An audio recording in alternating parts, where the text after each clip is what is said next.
it turns. I had to get the desire piece on. We want to talk about desire in the Republic here. So in the Republic, Socrates emphasizes that desires don't conflict with each other. But it's not just that they don't conflict with each other. It's a weird claim. Like thirst and hunger don't conflict. And the claim is actually much deeper. It's that they're not really connected to each other. They're topically, they're just completely different. But all of them are connected to reason. And strangely, the way we know that they're all connected to reason is because reason can conflict with all of them. Like you can desire to drink and know that drinking is the wrong thing to do and have an internal conflict. But your desire to drink and your desire to eat, they don't have the same direct conflict. You, as one thing, can't both eat and drink at the same time, but it's not the eating and drinking that conflict. They conflict because they're connected to the one person. That oneness of the person is much more fundamentally connected to the rational part. And we're getting something analogous here, I think, it seems like, with the leader um, and the society.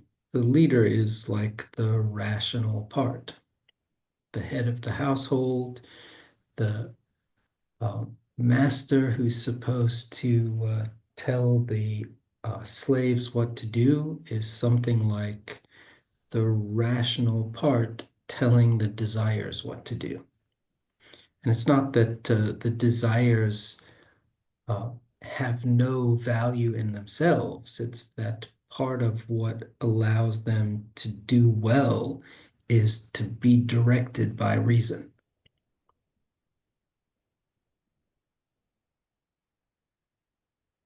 And reason does that in this fundamental way that, the word reason doesn't have this resonance for us.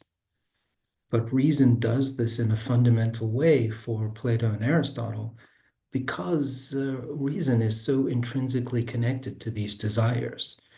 The leader feels the pain of the parts of the society.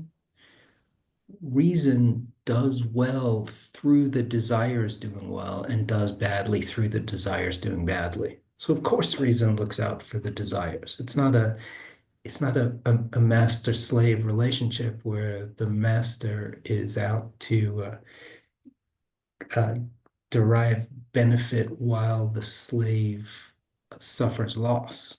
That doesn't make any sense on this account. It's the same benefit. Anyways, that's enough of my rambling about it here. No, I'm very grateful for that. We we were using so we have this basic analog between say the person and then the state. Um, and Sipho is using the example of a like a pain in his finger, and then that pain it belongs to. I mean, in the part that we ended off on last week, the language was belonging to. Um, it belongs to the whole, or we were using the language of soul. Um, and we were trying to think about what is it that in how does the soul attend to the pain in the finger, or what is it that Moses does to address the pain of a part in the whole? Is the so with the desire example you've just raised, it's something like the right amount, maybe the the right amount of drink, the right amount of food. This is reason's relationship to the desire. The what I think what we were wondering about was uh, pain might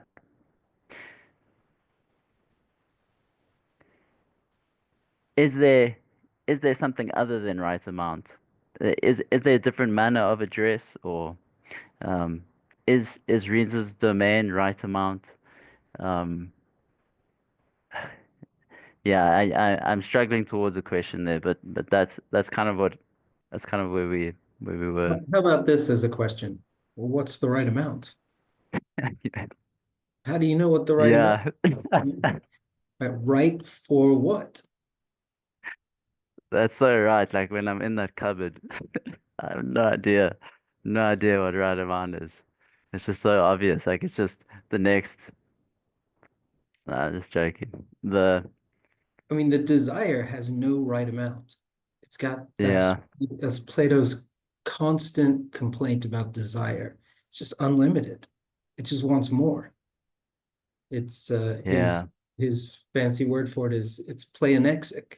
It's just always wanting to just more water, more or probably not water, but yeah, I mean, it doesn't we don't have to change the example. The desire just wants the object. And the yeah, reason wants the right amount of the object. Well, okay, so what's the right amount? That's what reason has to figure out. Somehow, the right amount, and I'll just suggest this here, the right amount has something to do with an understanding of the whole, of the collective.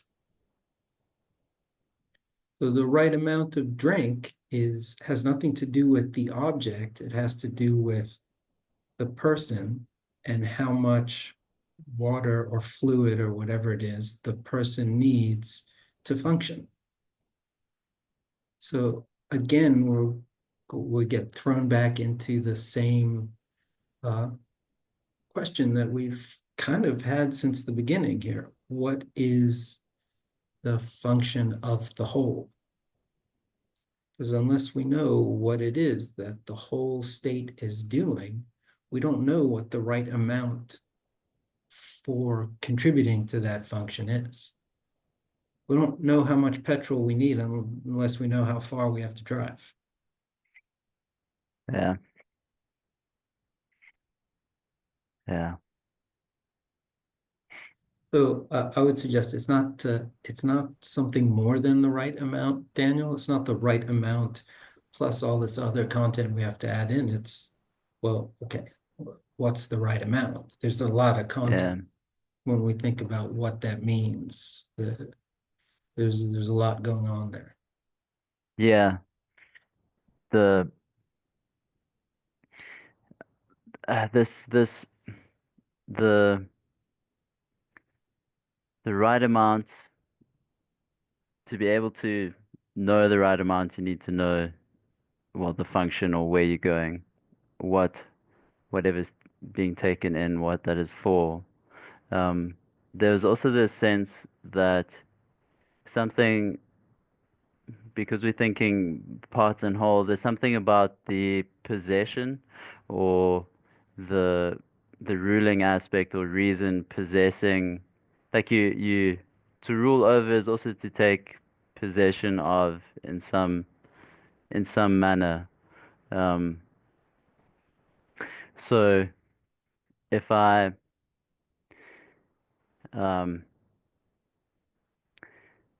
maybe just experientially, there's a way in which the the my habits of eating can be kind of autonomous and habitual.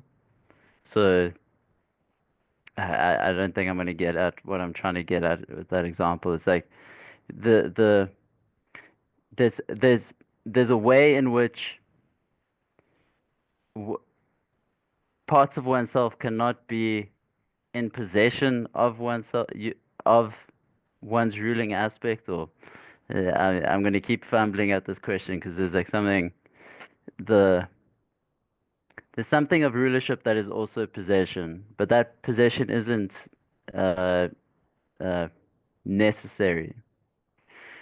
Um,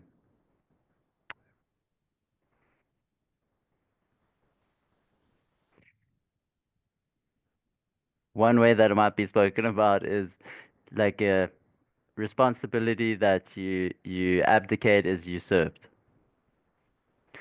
So if I'm not taking responsibility for something like, say, mediating the right amount of something, then there is something that adjudicates the right amount of that X thing, but it's not me. The only place that I can think that that adjudication would then go would be your wider context. That wider context will have others in it, and others will be proportioning the goods that are then um, taken in, or and then I think like that image can grow until like a state a state level. The the other side of that would be that there's something like in this idea of taking possession of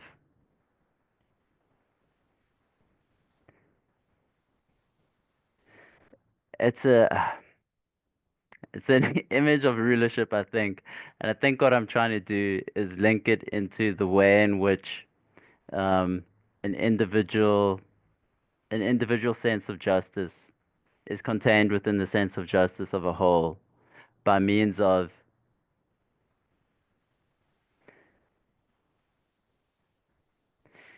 the assessment of right amount that has been abdicated by the individual.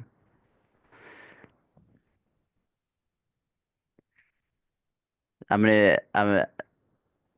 gonna leave it here.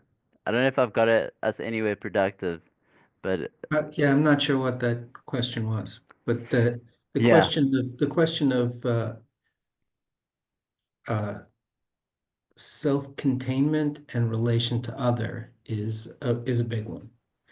So is the justice of the action determined in terms of something that it's a part of, such as for me as a member of a state, or is the justice of the action, which is maybe the action of the state as a whole, determined by its relation to a larger context? Or is it just understood in terms of the whole itself?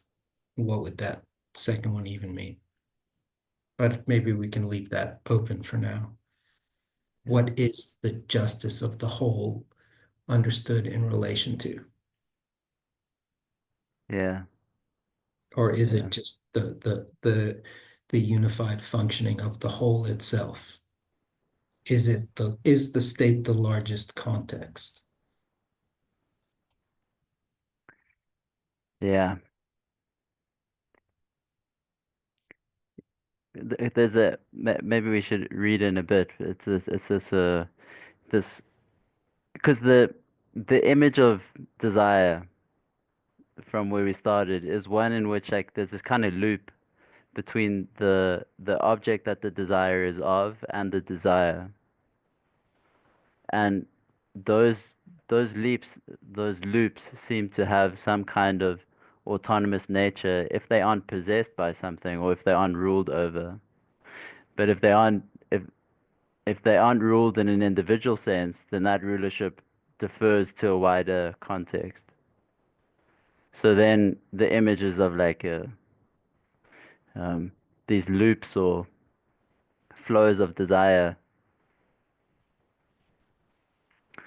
Yeah, I'm puzzling around this, and it's in another context because maybe this is also I guess a wider wondering in terms of doing ancient philosophy here, and um, I think what we're discussing is also a difference between the way that like a, a form of psychoanalysis views desire, and then like a Lacan, and then a Deleuze conception of so so Deleuze is like apparently an advancement from Lacan, but my sense is that both those views are contained in the account that you just gave.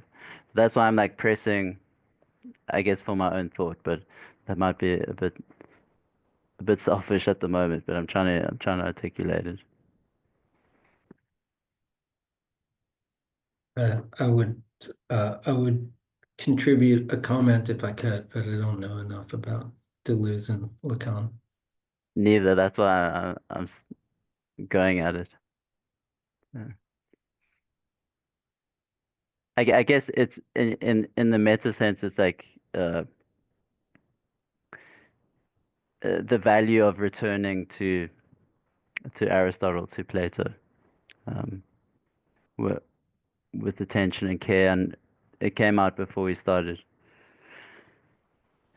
Yeah, my mouth is running excessively today. Maybe we should read. Yeah, should we jump in? I'm not even sure where we are here. Sipho, did you get a copy of the text yet? Sorry, the network just disappeared when you asked that last question. So I'm just gonna not answer the previous question you asked, really, out of avoidance of being. I think we're at the beginning of, I think it was part five. Oh, it's part five.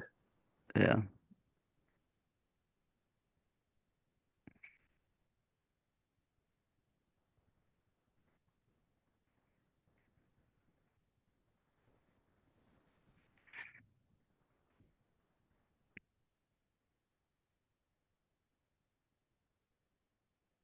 Should I read? Sure. Yeah, so this is your part five is chapter five, is that right? Yeah, I think so. Okay. Um, but is there anyone thus intended by nature to be a slave? But is there anyone thus intended by nature to be a slave, and for whom such a condition is expedient and right, or rather is not all slavery a violation of nature? There is no difficulty in answering this question, on grounds of both reason and of fact. For that some should rule and others be ruled is a thing not only necessary but expedient. From the hour of their birth, some are marked out for subjection, others for rule. And there are many kinds of both rulers and subjects. And that rule is the better which is exercised over better subjects. For example, to rule over men is better than to rule over wild beasts, for the work is better which is executed by better workmen. And where one man rules and another is ruled, they may be said to have a work. For in all things which form a composite whole and which are made up of parts, whether continuous or discrete, a distinction between the ruling and the subject element comes to fight. Such a duality exists in living creatures, but not in them only. It originates in the constitution of the universe. Even in things which have no life, there is a ruling principle, as in a musical mode. But we are wandering from the subject. We will therefore restrict ourselves to the living creature, which, in the first place, consists of soul and body. And of these two, the one is by nature the ruler, and the other the subject. But then we must look for the intentions of nature in things which retain their nature, and not in things which are corrupted. And therefore we must study the man who is in the most perfect state both of body and soul. For in him we shall see the true relation of the two, although in bad or corrupted natures the body will often appear to rule over the soul, because they are in an evil and unnatural condition. At all events, we may firstly observe in living creatures both a despotical and a constitutional rule.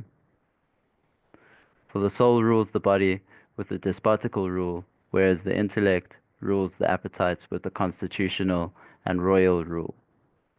And it is clear that the rule of the soul over the body, and the mind and the rational element over the passionate, is natural and expedient, whereas the equality of the two, or the rule of the inferior, is always hurtful.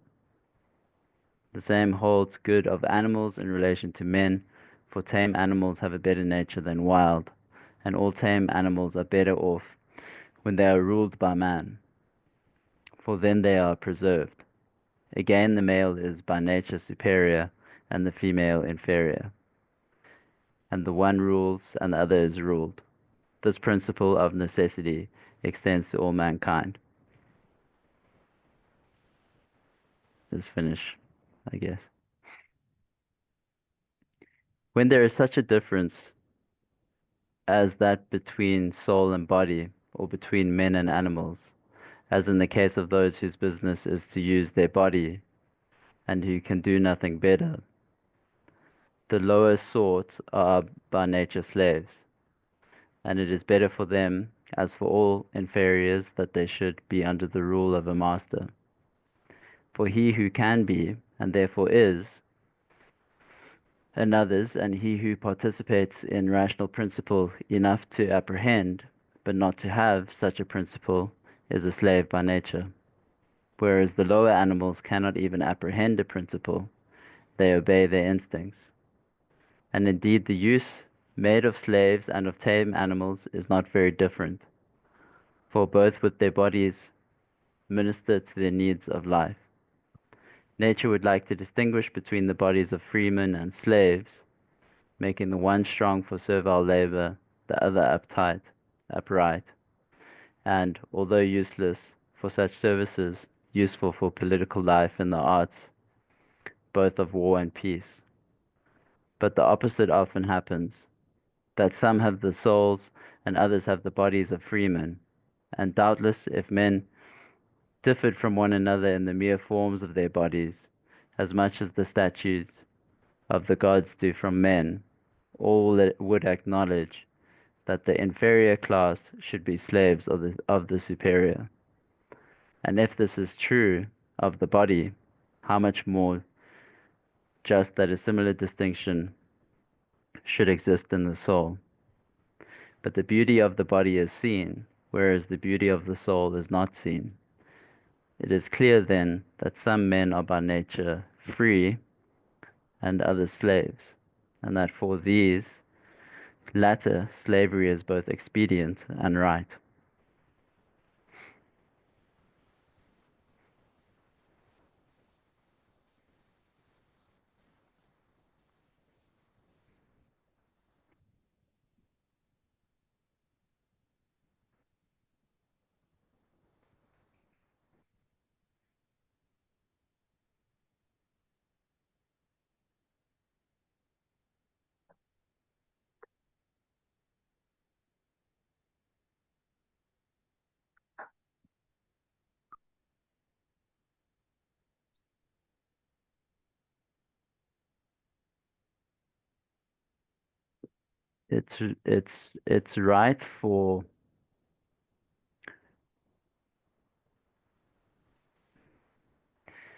It's right for someone who is not ruled to be ruled, or what is the, I mean that was a whack, but how is the slave conceived here? They are slave to their appetites, or they don't have a ruling principle, or the ruling principle is weak. Since the ruling principle is good, because it's concerned with the whole, it's right for a slave to be ruled, because to be ruled is good for the slave and good for the whole. That He's got two types of rule here, both demonstrated within the individual itself. There's the master-slave rule, And in the individual, that's the soul ruling the body. Then there's the kingly rule. And the kingly rule is the intellect ruling within the soul.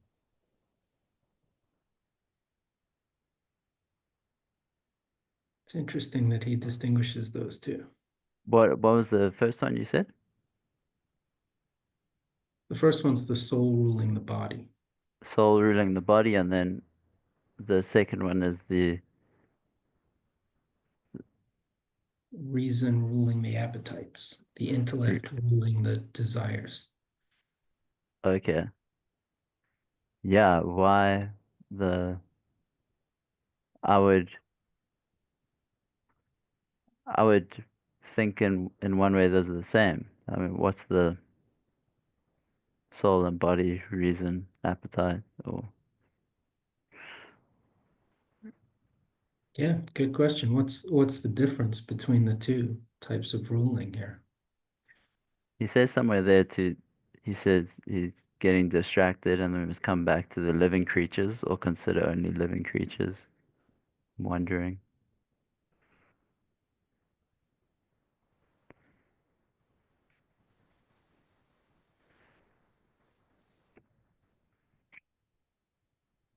I mean this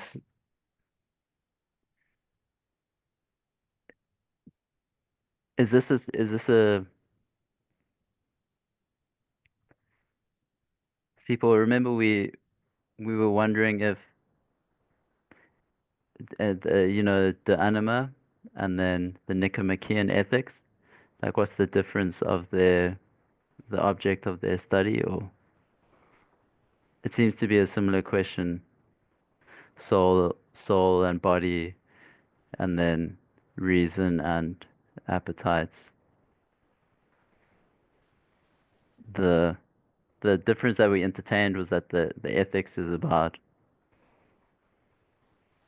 well, the anima is about the living principle, so maybe that's more soul and body, and then the ethics, the moral dimension. It does seem to line up pretty well. I don't know how far we can take that, but yeah, the on the soul seems to be about the soul ruling the body. The Nicomachean ethics is more about reason ruling the appetites.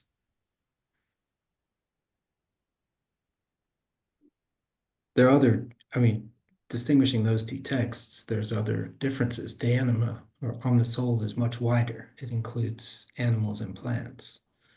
The Nicomachean ethics is just about human beings. Animal, so animals and plants and humans all soul and body, and then humans also reason and appetite. Hmm. And then we had like we had a similar difference a couple of weeks ago now with the pain and pleasure, and then the expedient and the inexpedient. So the expedient and inexpedient being with reason and appetite, and in an ethical domain. But I'm just trying to get at a difference.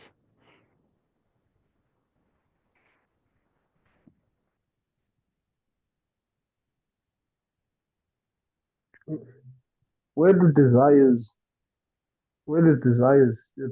Like, do they sit in the body, or are they also in the soul? Like, where are desires exactly?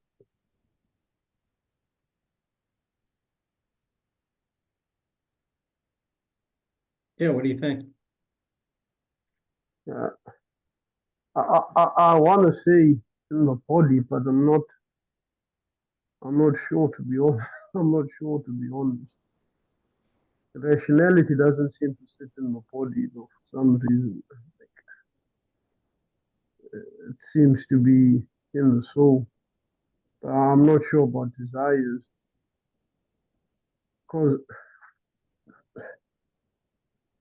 Because I can think of things I desire with my body, like, but there are other things I desire which don't seem to have anything or much to do with my body. So I don't know. To be honest, I don't know. Well, I'll think about it this way. So I'll just keep using the sort of very basic example of thirst. So when you're thirsty, when you desire drink, that is, if you're a healthy human being, that is a sign that your body is depleted in some way. It's depleted of fluids. Is the desire the physical depletion, or is there something else to the desire? We're a little bit outside of the politics here, but this is an important question. Yeah, I don't know. It kind of that's the problem. It kind of seems like it's both. Because it seems like there's an awareness of the depletion, and that seems to be what I don't know if the awareness of the depletion is the desire or the depletion is the desire. Well, just think of an example where there's a depletion where there's no awareness, and then ask yourself, is there a desire? Doesn't seem like. Well, I don't know about seeming. So the glass is half empty of water. Does it desire a half Okay, glass of no, water? no, it does not. Does not. No. Yeah, it doesn't, there's no awareness, there's no uh, oh, desire to be full. It's not, it doesn't even come into play. And then you can look at it the other way. Does a divine being, a being with no body, does it desire anything? Well, if it's going to desire something, it's going to have some sort of a lack. There still has to Hmm. be a depletion. Can you have a depletion without a body? Well, not for drink. Is there some other desire, some other way that you can be depleted? I don't know.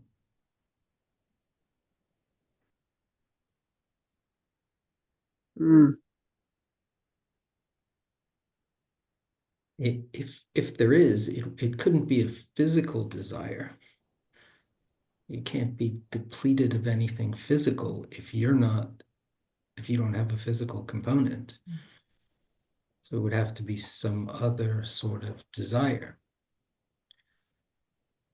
So um, for Aristotle, this is both a good question and also, in some sense, an irrelevant question, because the soul that has these physical desires, is the first being at work of the body possessing organs.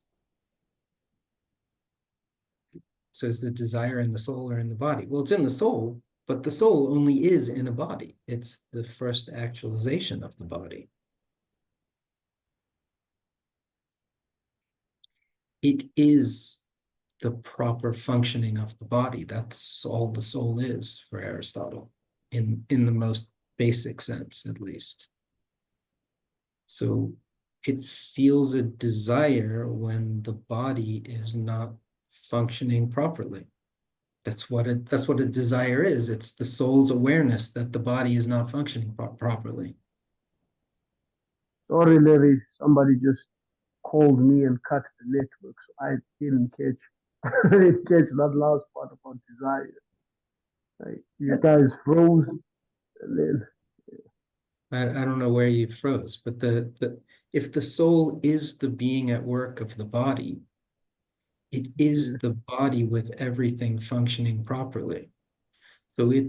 it feels all the lacks, and this is the Moses analogy again. It feels all the lacks in all the parts of the body because it somehow it's like it ceases to be present. It ceases to be present fully when the body is lacking something, because what it is the fully functional body. Hmm.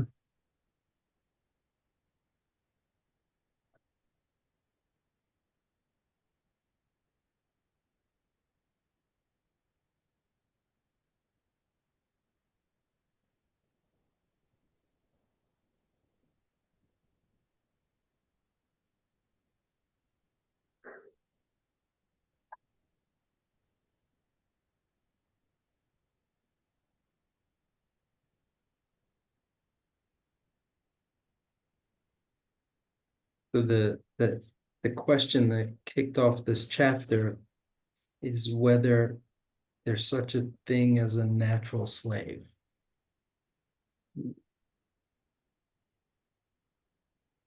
So what's the answer here? Well, who is the natural slave?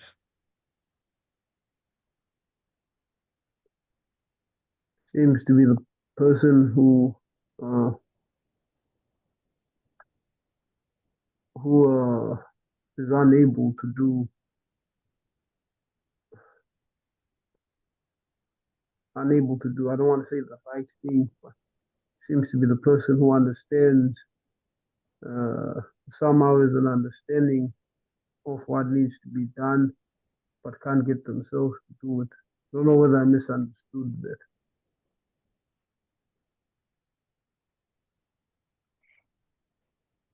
The I'm hearing in what you said now this difference between being able to apprehend the need for a ruling principle or like a but not having a ruling principle. I can't remember the exact expression, but like you can that's Mm. kind of what makes makes it possible to be ruled. Um, We got two types of rule here. yes, yeah.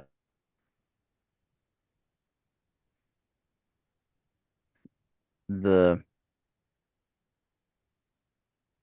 yeah, as far as I'm tracking it, it's this there's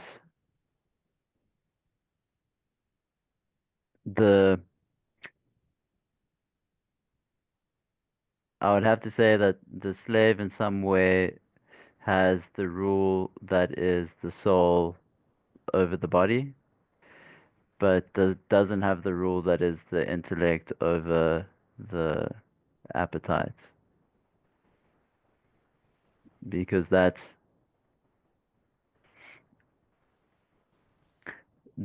in the domain of expediency and inexpediency, and that determination is made at the level of the whole or the level of the state. Um, the ruler is the one with knowledge of right amount, but I think I'm straying a bit from what makes a slave a slave. Um, but that's I would have to go to it in that way. We got two types of ruling, right? What were the two types of ruling? Soul over body, intellect over Rationality over. appetites. Yeah. Yeah, so the first one, the soul over body, is the one he tells us is the master-slave relation. The second Ah, one, the intellect over desires, is something else, some sort of political or kingly rule. So if there is a natural slave, what would that person look like?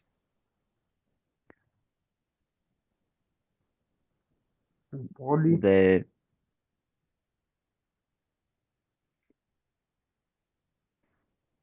ruled by the body, or Yeah, they're, yeah. it seems like it. Their soul doesn't rule their body. Somehow there's something wrong where the body is ruling the soul. Is that the same as appetites ruling reason? I don't know. He seems to Yeah. be distinguishing them here, at least giving a possibility of distinction.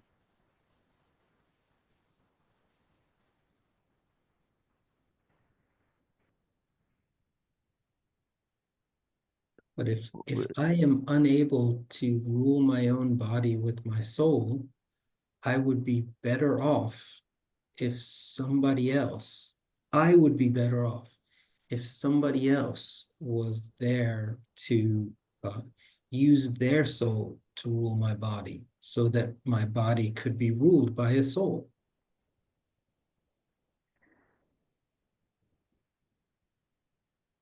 Yeah. The do the kinds of animals help in or maybe those help me in that? Because like trying to think about what it means to be ruled by the body or to not, given that the the soul is just the body functioning well, or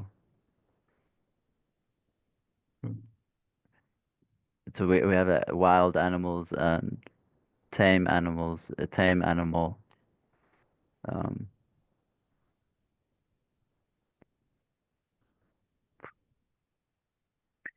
what is the body ruled soul doing? Um, It's hard to imagine anything other than just seeking to gratify desires. But it's interesting that he has raised the possibility that that's not the same. It's not entirely the same. There's something else going on here. yeah, Mm, yeah, it's incredibly yeah, interesting. can't Very think of helpful, any. actually.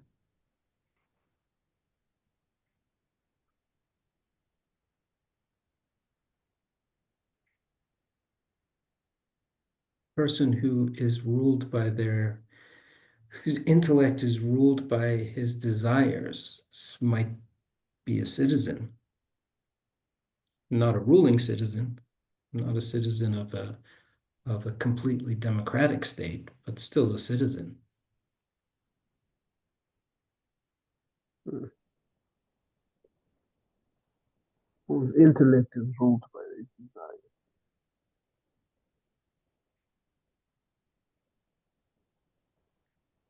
And that almost has this if you um I guess like a way to control or to manipulate is to provoke desire. So it's also a formula for disempowerment in the same way that it's one for empowering. Um, What's the formula for disempowerment? that the these desires that the intellect that has submitted to desires is the soul that is a natural slave. So is a soul that requires rulership, which is a disempowering because um, it's requiring a ruler.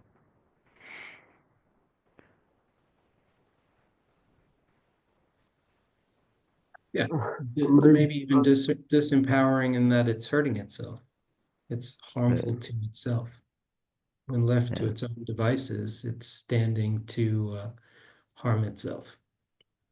Mm.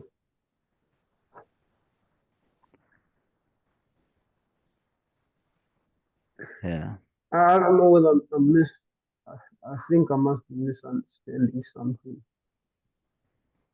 significant, but like I'm starting to see a very small difference now between the citizen and the slave.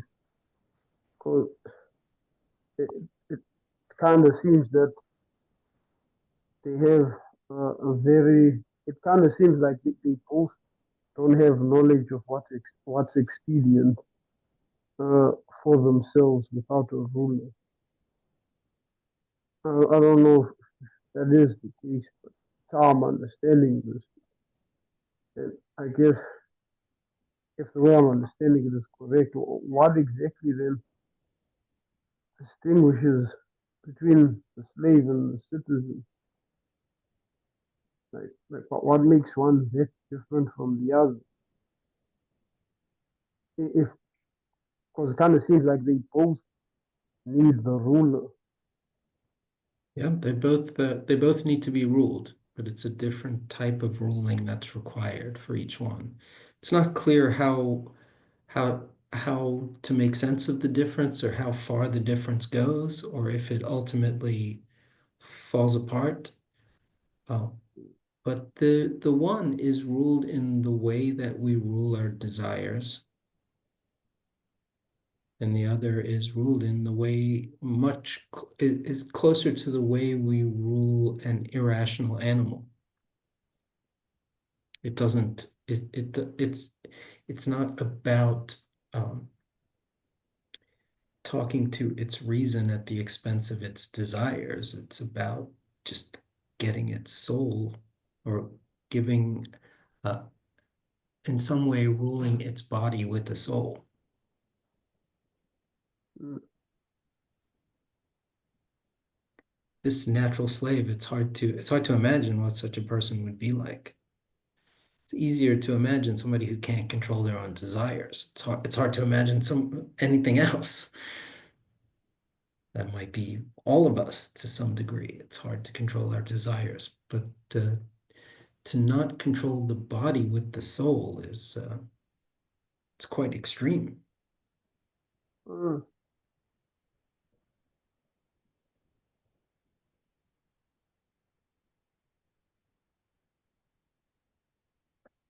Yeah.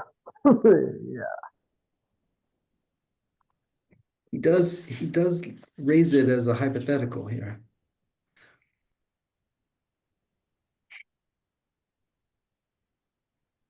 He says it's going to be easy to discern the answer, but looking at his answer, it's even more puzzling.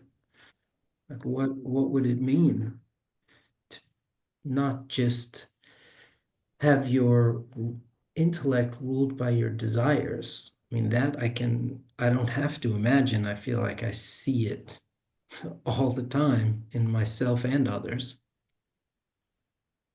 especially others. I'm sure it's mostly others. Um, but to have a body that isn't even ruled by a soul is it's hard to know what that even means. Yeah.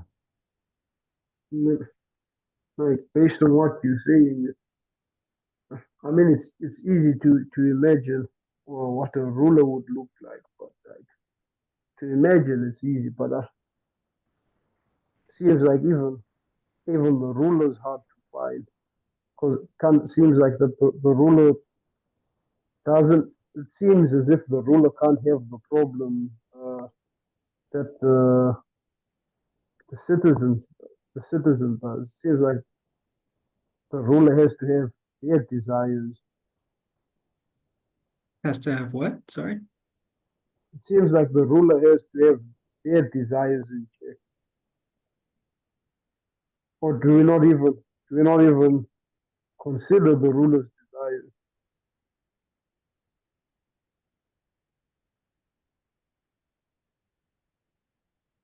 Yeah, we haven't talked Ah, about it explicitly, but we definitely don't want a ruler whose soul is ruled by his body. That would be a big problem.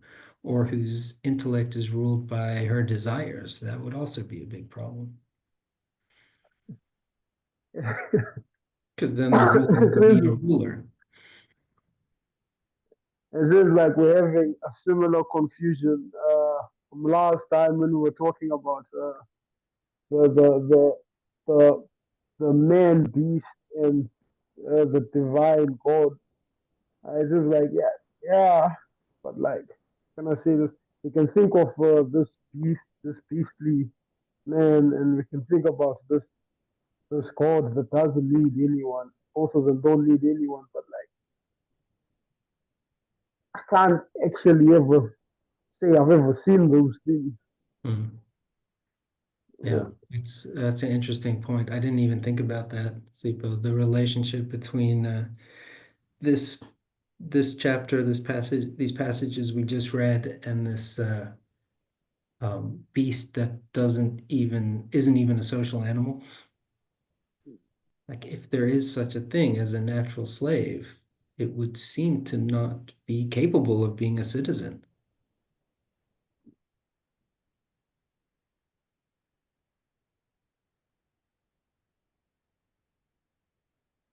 This is a this is Mm, always the beginning of an inquiry in Aristotle. We mm. get these categories and terms that are at once profoundly clear and profoundly what's the word here? I don't want to say unintelligible, but they sort of their clarity is almost is eclipsed by just how fluid they end up being when you start to think about them.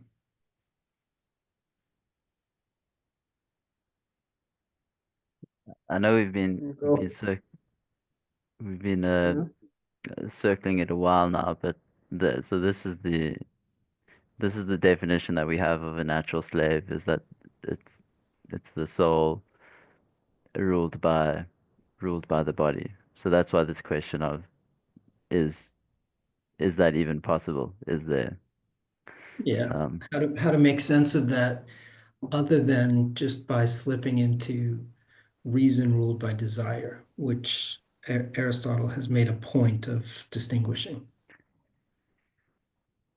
yeah, yeah. This this this distinction's a um, it's a real Yeah. gift. I appreciate the framing in terms of Aristotle's style as being an indication that an inquiry is about to about to start.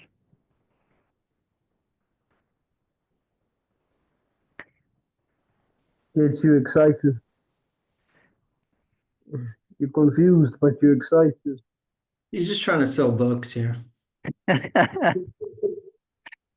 Uh, Doing a great job so far. I mean, I won't be buying them, but he's doing a great You job won't so even go to far. the you library want- for them. yeah,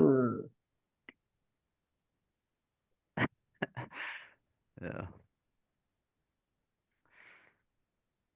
Yeah, this is gonna be stuck in my head now. What's the distinction between these things? Yeah, I mean, it's connected to your question earlier about where the desire is.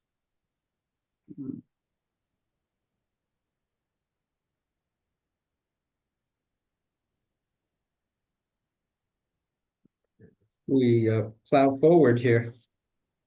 Let's go. Nice, worthwhile. I'll read a little bit of chapter 6. Cool. All right. That those who assert, should I give the screen a second here? My translation's a little bit different here. It's all good. I think read from yours. I'll just follow along. Um, Yeah, I'll give you a so, second here. so to find myself. I'm not sure where I am. It's the beginning of chapter 6, part 6. There we go. That those who assert the opposite are in a certain manner correct, however, is not difficult to see. Slavery and the slave are spoken of in a double sense. There is also a sort of slave or enslaved person according to convention, the convention being a certain agreement under which things conquered in war are said to belong to the conquerors. This plea of justice is challenged by many of those conversant with the laws as they would challenge an orator on a motion of illegality, on the grounds that it is a terrible thing if what yields to force is to be enslaved and ruled by what is able to apply force and is superior in power. And there are some of the wise as well who hold this opinion, though some hold the other. The cause of this dispute and what makes the arguments converge is that virtue, once it obtains the necessary resources, is in a certain manner particularly able to apply force, and what is dominant is always preeminent in some good. So it is held that there is no force without virtue, and that the dispute concerns only the plea of justice. For on this account, the ones hold that goodwill is the measure of what is just, while the others hold that this very thing, the rule of the superior, is just. At any rate, if these arguments are set on one side, the other arguments, which assume that what is better in virtue ought not to rule or be master, have neither strength nor persuasiveness. Those who regard the slavery that results from war as just adhere wholly, as they suppose, to a sort of justice, for law is just in a certain sense. Yet, at the same time, they deny implicitly that it is in fact always just. For the beginnings of wars are not always just, and no one would assert that someone not meriting enslavement ought ever to be a slave.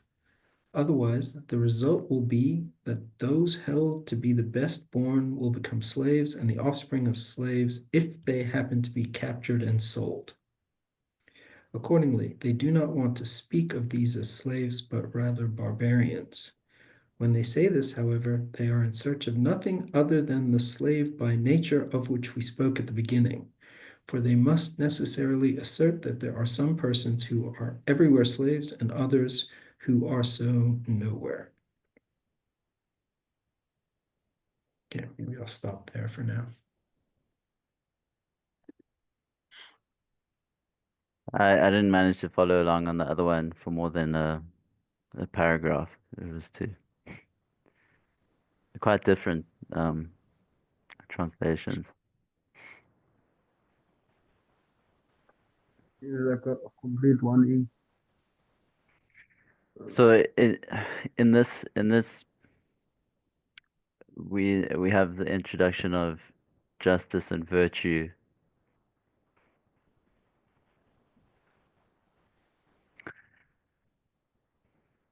He's considering one common opinion about slaves, about slavery and the justness of slavery.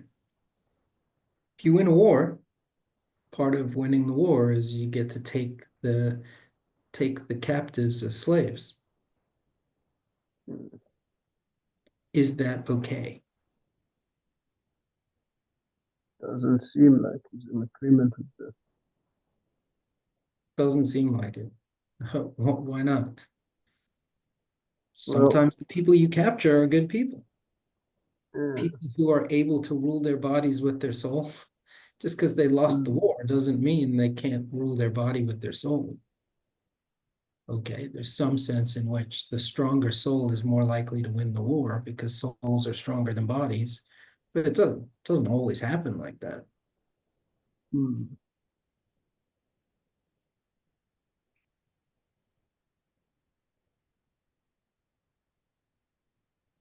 Only does it seem to me, at least, that Aristotle is against taking slaves in war. He's got good reason for being against it. He's just given us a good reason. It's unnatural. It doesn't go according to nature.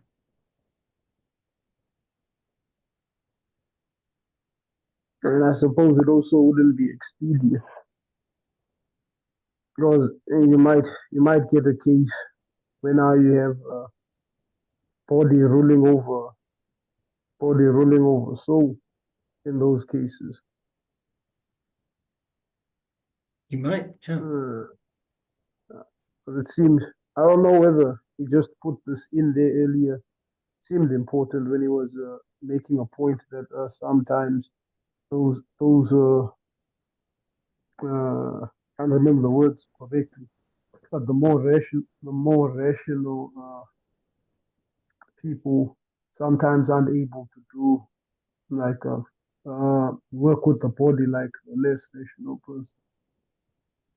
I'm thinking sometimes that might not benefit you when you're fighting a war against people. Then you might just end up your body rolling over.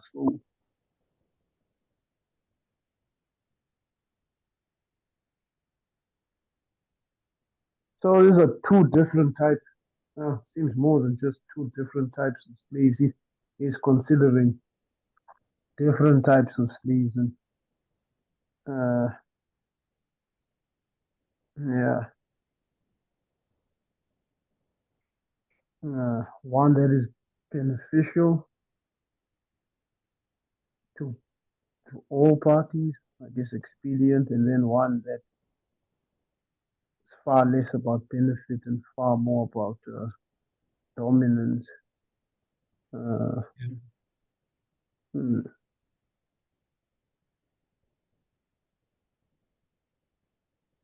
We have to be careful to distinguish those two. They're not even similar, really. hmm, The similarity is that one person is telling another what to do. But that's that's a huge category.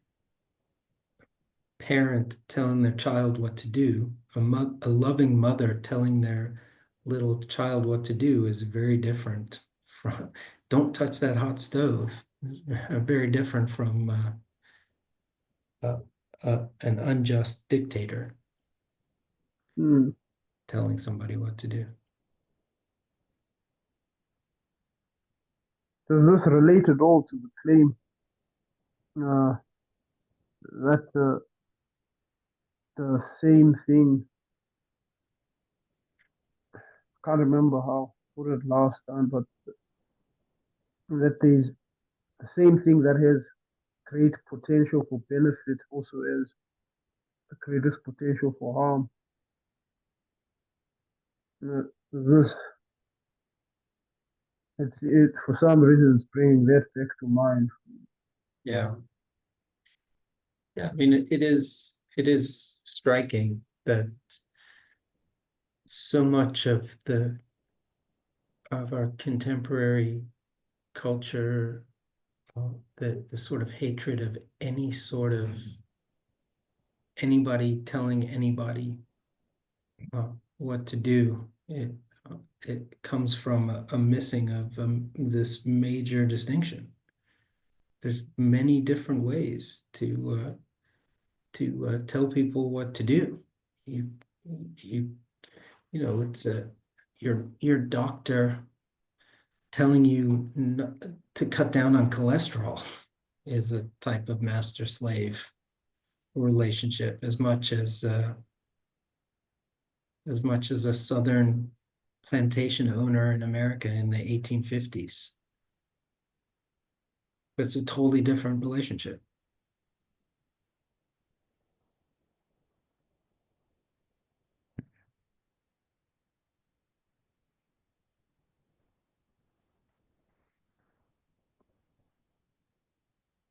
All right, all right. I'm sold. I'll go to the library.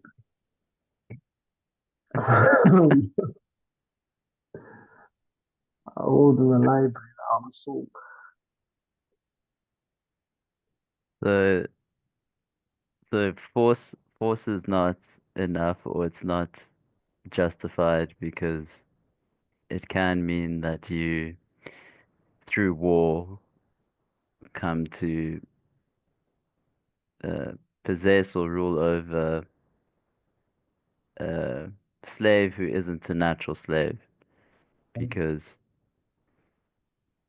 they are self-ruled, or Could very well happen that the natural slave could end up ruling the natural master through war.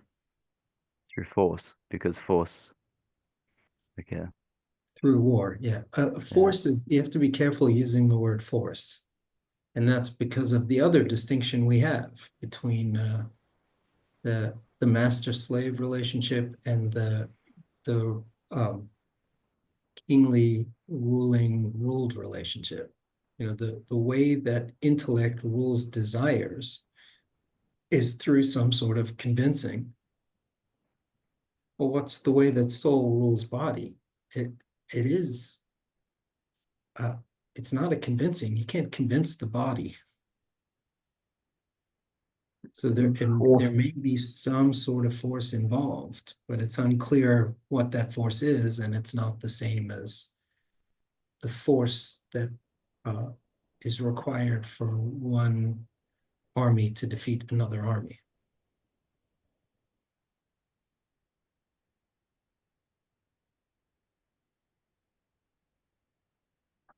This is an incredible distinction that we've been around.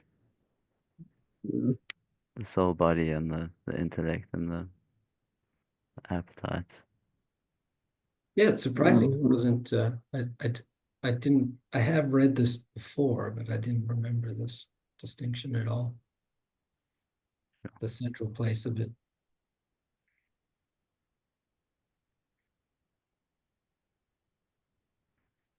We're only at chapter 5 of book 1. Chapter 6. Chapter 6 of book 1. Should I read a little bit more here? Yeah. Go. Yeah. Okay. It is the same way with good birth as well. For they consider themselves well-born, not only among their own, but everywhere, but barbarians only at home. The assumption being that there is something well-born and free simply, and something not simply, but relatively, as Theodectes' Helen says, as offshoot of divine roots on either side, who would dare call me serving maid? Something that it means to be well-born just in general here. When they speak in this way, it is by nothing other than virtue or vice that they define what is slave and what is free, who is well-born and who is ill-born. For they claim that from the good should come someone good, just as a human being comes from a human being and a beast from beasts. But while nature wishes to do this, it is often unable to. That there is some reason in the dispute, therefore, and that it is not simply the case that the ones are slaves by nature and the others free is clear. And also that such a distinction does exist for some, where it is advantageous as well as just for the one to be enslaved and the other to be master. And that the one ought to be ruled and the other to rule, and to rule by the sort of rule that is natural for them, which is mastery, while bad rule is disadvantageous for both. For the same thing is advantageous for the part and the whole, and for body and soul, and the slave is a sort of part of the master. That's surprising. The two of them are not together part of a society. The slave is part of the master, a part of his body, as it were, animate yet separate. There is thus a certain advantage and even a friendship of slave and master for one another, for those slaves who merit being such by nature. But for those who do not merit it in this way, but who are slaves according to convention and by force, the opposite is the case.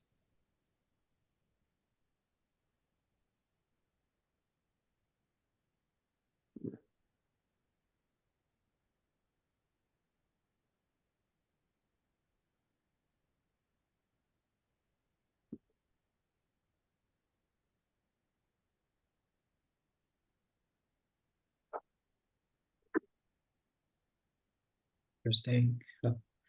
He even considers that there are some people who by birth would naturally be masters.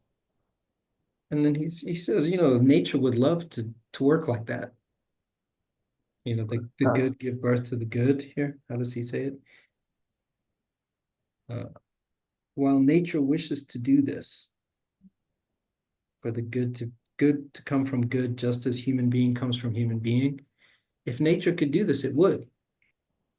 But it's not simply the case. Sometimes somebody is born somewhere where you least expect them to be a rational, intelligent person, not you, where someone might expect them to be less rational or intelligent, and they come out with this kingly soul, and we shouldn't be surprised by that.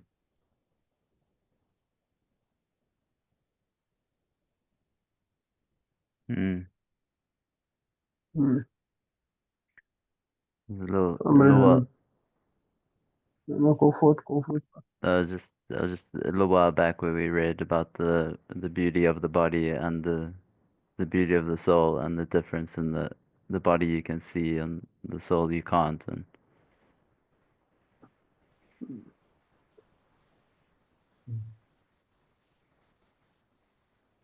Yeah, it's hard enough telling which bodies are beautiful and which are ugly. In relation to souls, it's impossible even in your own case in many ways. yeah. Not for you guys. You guys are fine. But for me, Yeah,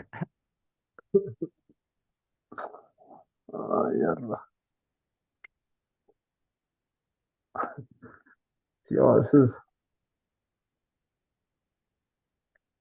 got me thinking a lot.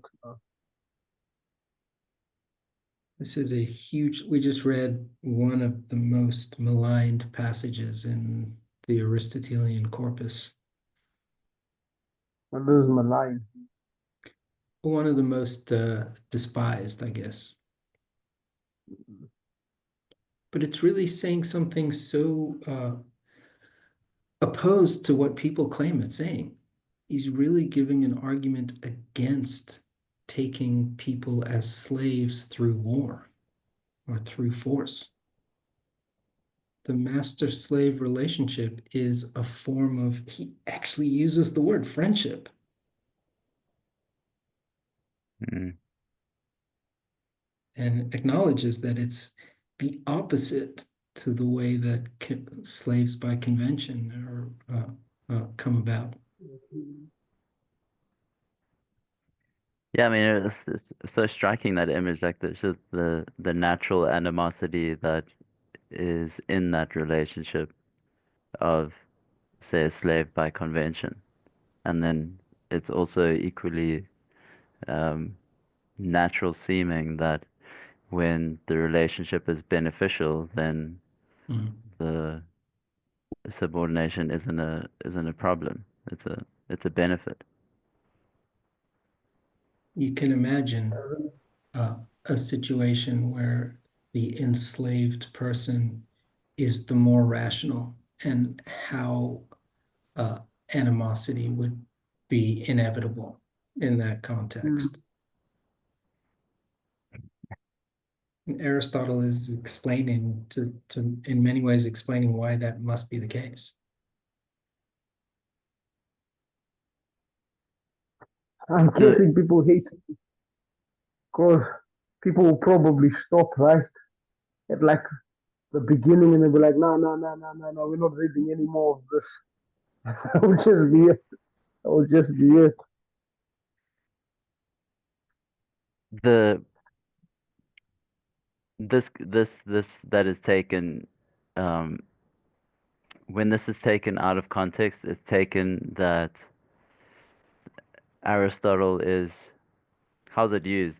I'm wondering if we can invert the way that that it's used to malign.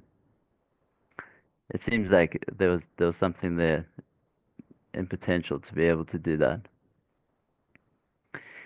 This to be for the say more rational soul to be ruled over by a body and the animosity that produces.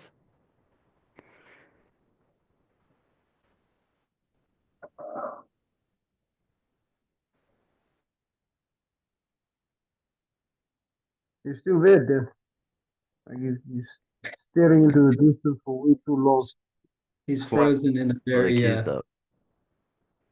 Yeah. And you're no, frozen in a very in repose over there, Daniel. You look of like the you're looking That's looking like to a the book forms. cover. It's like a book cover. Daniel contemplates the form of slavery. So,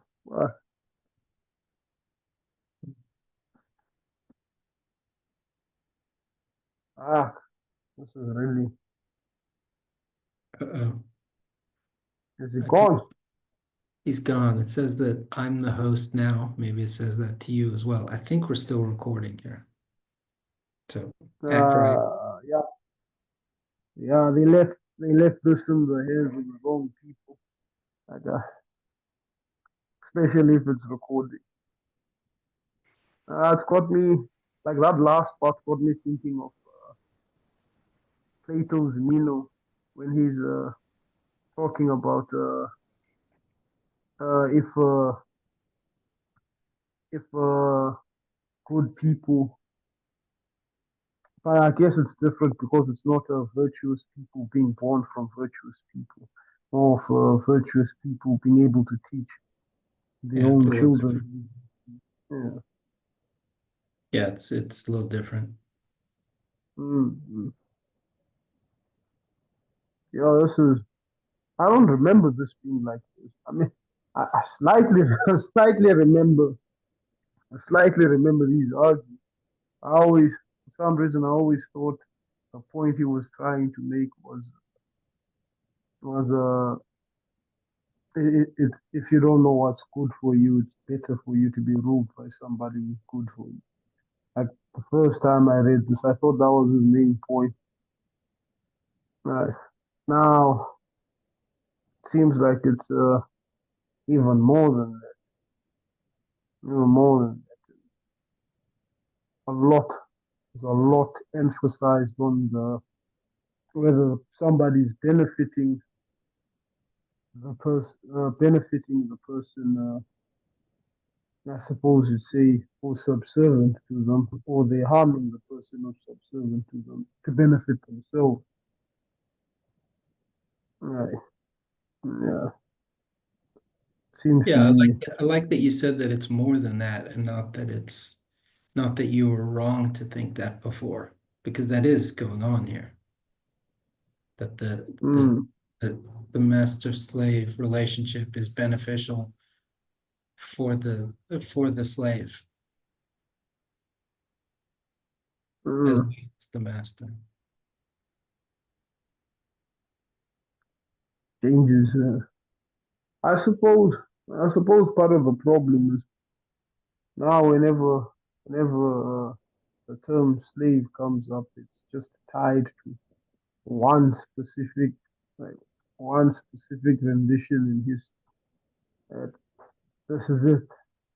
So whenever you see the word slave, automatically that's what comes to mind. That this is it.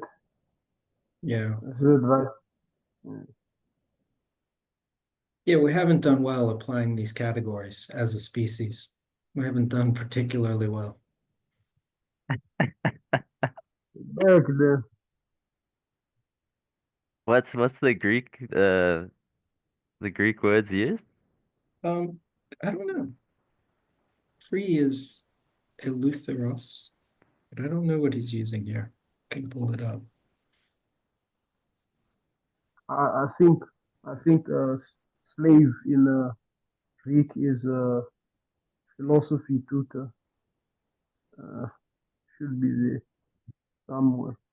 There's doulos is a slave. That's probably what he's using here. Doulos. Doulos. The hell does that even mean? Slave. This is gonna take a minute to load here, guys. Sorry. Mm, yeah, obviously it means slave, but is there like a way they saying slave? Like, they're like, I don't know how to even explain what I'm asking. Like the way in the beginning, the translation of what was it?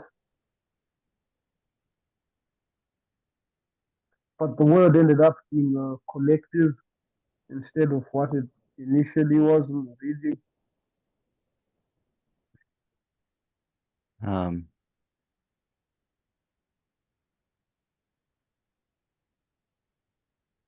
Like in the first line. Yeah, I just forgot what they used instead of collective. The Greek word.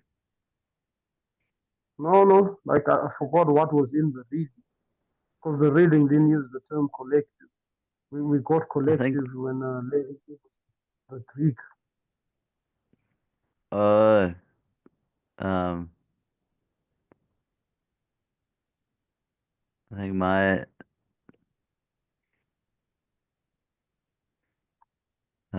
says state is a community. Every state is a community of some kind.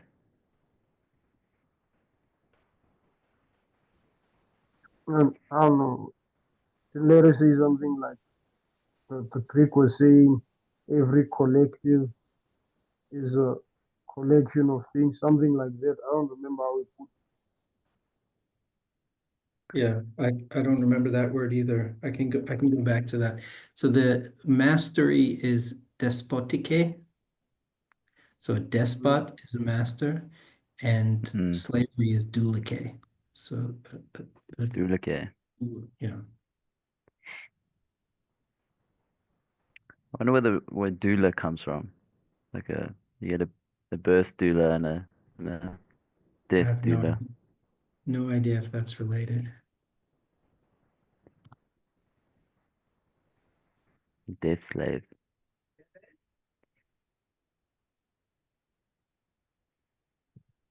Oh, koinoinion, Sipho. Mm. So koinos is like Koinic Greek is common Greek.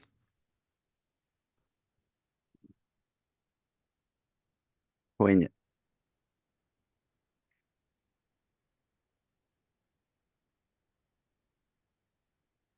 Should we call it there?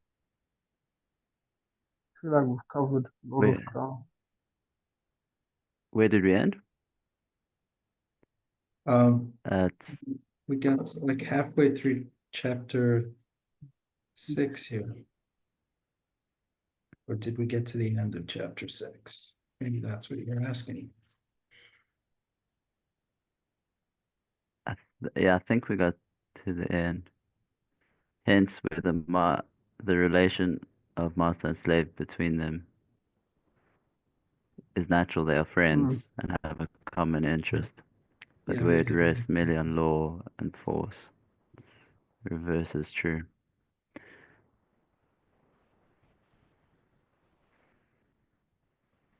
Sounds like a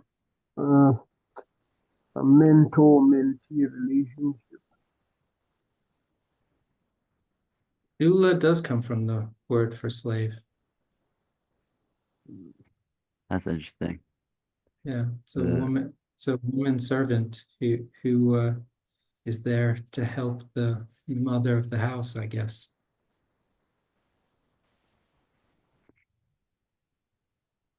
Because yeah, I only know it in that use with the death and birth.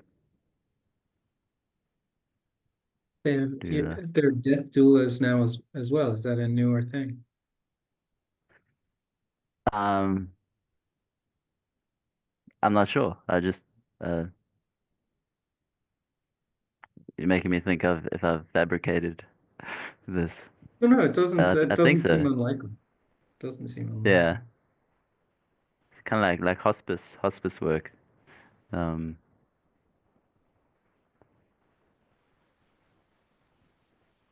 Yeah, but that's also a tricky part of our culture, that death. Yeah. Um,